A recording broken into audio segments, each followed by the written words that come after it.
नमस्कार। दिन भर की बड़ी खबरों में आपका स्वागत है। मैं हूं प्रिया और आइए नजर डालते हैं अब तक की कुछ मुख्य खबरों पर। सबसे पहली खबर, राष्ट्रीय जांच एजेंसी यानी कि एनआईए ने शनिवार की सुबह से ही कर्नाटक, महाराष्ट्र में लगभग 44 लोकेशनों पर छापेमारी कर रही है। समाचार एजेंसी एएनआई के मुताबिक ये छापेमारी वैश्विक आतंकी समूह Islamic state of Iraq and Syria यानी कि आईएसआईएस के जरिए देश भर में आतंकी हमला करने की साजिश से जुड़े एक मामले को लेकर हो रही है। आईएसआईएस की गिनती दुनिया के सबसे खूंखार आतंकी संगठनों के तौर पर होती है। एएनआई के मुताबिक शनिवार की सुबह जिन 44 जगहों पर एनआईए की छापेमारी चल रही है उसमें से कर्नाटक में एक जगह पर रेड भी की गई है। एनआईए भारत में आतंक और हिंसा फैलाने के आतंकी संगठनों की योजनाओं को विफल करने के लिए व्यापक जांच कर रही है। पहले भी इस तरह की छापेमारी की गई है जिसमें कई संदिग्ध को गिरफ्तार किया गया है। वहीं एनआईए के अधिकारियों की भी अभी छापेमारी चल रही है। ऐसे इस बात की उम्मीद भी जताई जा रही है कि अगर अधिकारियों को कोई लीड या सबूत मिलता है तो वह अन्य जगहों पर भी छापेमारी कर सकते हैं। अगर ऐसा होता है तो छापेमारी वाली लोकेशन की संख्या बढ़ जाएगी।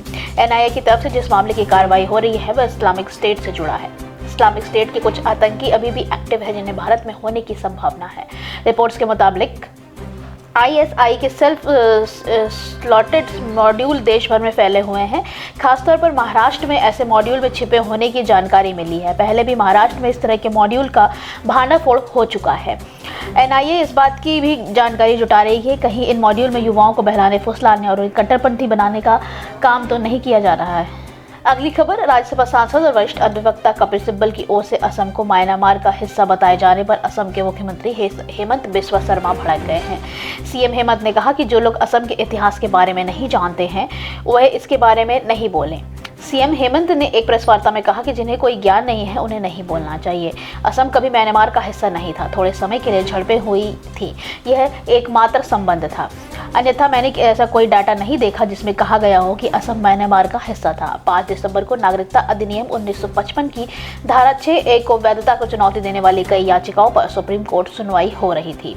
उसी दौरान कांग्रेस नेता और अधिवक्ता कपिल सिब्बल ने कहा था कि एक संधि के तहत अंग्रेजों को सौंपे जाने से पहले मूल रूप से म्यांमार का हिस्सा था।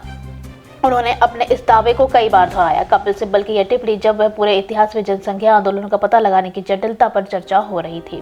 उसी समय बंगाली आबादी की अधिकता के बारे में भी बात की गई। उसने इसे ब्रिटिश शासन, बांग्लादेश के निर्माण और म्यांमार के अलावा से जोड़ा था, म्यांमार से अलगाव से जोड़ा था तथा कहा कि असम म्यांमार का ही हिस्सा था। सिब्बल ने सुप्रीम कोर्ट में सुनवाई के दौरान कहा कि लोगों और आबादी का प्रवासन इतिहास में अंतर्निहित है, इसे मैप जैसे नहीं किया जा सकता। अगली खबर, दिल्ली के वीवीआईपी इलाका वसंत कुंज में शुक्रवार को दिल्ली पुलिस स्पेशल सेल और गैंगस्टर के बीच मुठभेड़ हुई है। इस दौरान पुलिस ने लॉरेंस बिश्नोई के 2 शूटर्स को गिरफ्तार करने में सफलता भी मिली है। दिल्ली पुलिस क्राइम ब्रांच दोनों से पूछताछ कर रही है। जानकारी के मुताबिक वसंत कुंज इलाके में लॉरेंस गैंग के शूटर के साथ दिल्ली पुलिस स्पेशल सेल की मुठभेड़ हुई है। दोनों तरफ से जमकर गोलियां चली। इस दौरान दिल्ली पुलिस ने 2 शूटरों को दबोच लिया। दोनों शूटर्स नाबालिग हैं और दोनों के खिलाफ मुकदमे पहले से दर्ज हैं। दोनों गोल्डी बरार गैंग से भी जुड़े हुए हैं। दिल्ली पुलिस ने जिन 2 शूटर्स को गिरफ्तार किया है उसमें से एक का नाम अनीश 23 वर्ष और दूसरे का नाम सीसीएल यानी 15 वर्ष का है। इनके तार 3 दिसंबर को पंजाब के एक पूर्व विधायक के पंजाबी बाग स्थित घर पर फायरिंग की घटना से भी जुड़े हैं। हर्ष मल्होत्रा ने यहां आकाश और अखिल की फायरिंग की घटना को अंजाम दिया था। दोनों दिल्ली से सटे हरियाणा के सोनीपत और चरखी दादरी के निवासी हैं। दिल्ली पुलिस स्पेशल सेल की ओर से जारी पूछताछ में दोनों ने बताया कि वे पंजाब के पूर्व विधायक दीप मल्होत्रा के घर में हुई फायरिंग में आकाश और अखिल शामिल था। दोनों ने गैंगस्टर गोली बराट के कहने पर पूर्व विधायक दीप मल्होत्रा के घर पर फायरिंग की घटना को अंजाम दिया था। पंजाब पूर्व विधायक को गोल्डी ने ही धमकी भरे वॉइस नोट भेजे थे। उनसे वसूली के लिए भी फोन किया गया था। गोल्डी के कहने पर दोनों ने पंजाब में पूर्व विधायक के शराब में ठेके जलाए थे। अगली खबर, एआईएमआईएम के विधायक अकबरुद्दीन ओवैसी ने शनिवार को नवनिर्वाचित तेलंगाना राज्यसभा के प्रोटेम स्पीकर के रूप में शपथ ली है। राज्यपाल तलिविलाई सुंदरराजन ने राजभवन में एक समारोह में उन्हें शपथ दिलाई है जिसमें मुख्यमंत्री रेवंत रेड्डी और पिछली विधानसभा के अध्यक्ष पोचराम श्रीनिवासन रेड्डी भी मौजूद थे। अल्लाह के नाम पर शपथ लेने वाले ओवैसी बाद में सदन के नवनिर्वाचित सदस्यों को शपथ दिलाएंगे। समारोह में मंत्री डी श्रीधर बाबू, तुमला नागेश्वर राव, सित्वका पूर्व मंत्री तथा बीआरएस नेता टी हरीश राव और अन्य शामिल हैं। राज्यपाल द्वारा जिनकी एक अधिसूचना के अनुसार भारत के संविधान अनुच्छेद के 178 के तहत अध्यक्ष चुने जाने तक ओवैसी अध्यक्ष के कर्तव्यों का पालन करेंगे। विधानसभा के सबसे वरिष्ठ होने के नाते विधायक को प्रोटेम स्पीकर नियुक्त किया गया है। हाल ही में संपन्न विधानसभा चुनाव में वे लगातार छठी बार हैदराबाद के चंद्रयान गुट्टा निर्वाचन क्षेत्र से चुने गए हैं। यह लगातार दूसरी बार है जब वे AIMIM के किसी विधायक को प्रोटेम स्पीकर के नियुक्त किया गया है। इससे पहले 2018 में मुमताज अहमद खान को प्रोटेम स्पीकर बनाया गया था।